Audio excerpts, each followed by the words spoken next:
এবং প্রিয় শিক্ষার্থী বন্ধুরা, তোমরা অনেক পড়াশোনা করেছো বাংলা। আজকে মাসি পিসি থেকে মাত্র 20টা এমসিকিউ দেবো। এই 20টা এমসিকিউ তুমি পরীক্ষার হলে যাওয়ার আগে দেখে যাবা।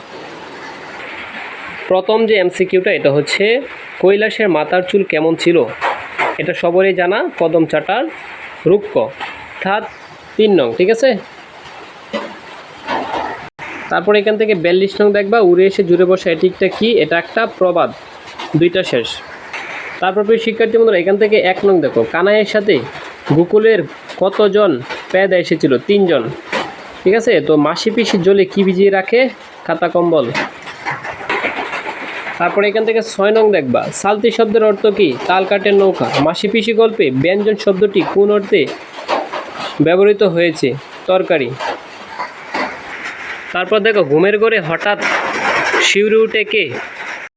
মাসি নাকি পিসি? যারা গল্প পড়েছো অবশ্যই কমেন্ট বক্সে এটা আমাকে জানাবা, ঠিক আছে। এটা সহজ কোয়েশনটা তোমাদের জন্য রেখে দিলাম। মাসি পিসি গল্পে রুক্ষ চুলের অধিকারী কে? কৈলাস। 10 নং দেখো, মাসি পিসি গল্পে কোন পত্রিকায় প্রকাশিত হয়? মাসি পিসি গল্পটি কোন পত্রিকায় প্রকাশিত হয়? এটা সবারই জানা। তারপর সারাটা রাত সজাগ রইতে হই উক্তিটি কার? বলো তো, উক্তিটি কার? তোমরা অবশ্যই কমেন্ট বক্সে জানাবো। আমি সহজ কোয়েশনগুলো দিচ্ছি, ঠিক আছে। পিসির মতে কে উড়ে এসে জুড়ে বসে? পিসির মতে কে উড়ে এসে জুড়ে বসে? সহজ কোয়েশন দেখার জন্য তোমাকে এখন আমি যে ইম্পর্টেন্ট জিনিসগুলো দিব, দেখো এগুলা উত্তর আমাকে জানাবা অবশ্যই।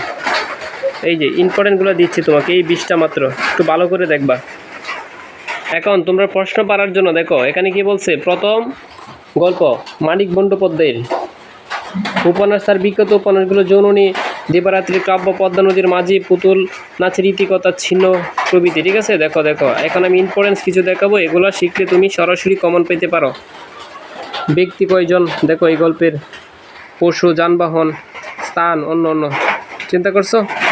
প্রিয় শিক্ষার্থী বন্ধুরা, নেক্সট পার্টে তোমাদের সাথে ইম্পর্টেন্ট মাত্র অল্প কয়েকটা শেষ মুহূর্তে এমসিকিউ নিয়ে আসছি।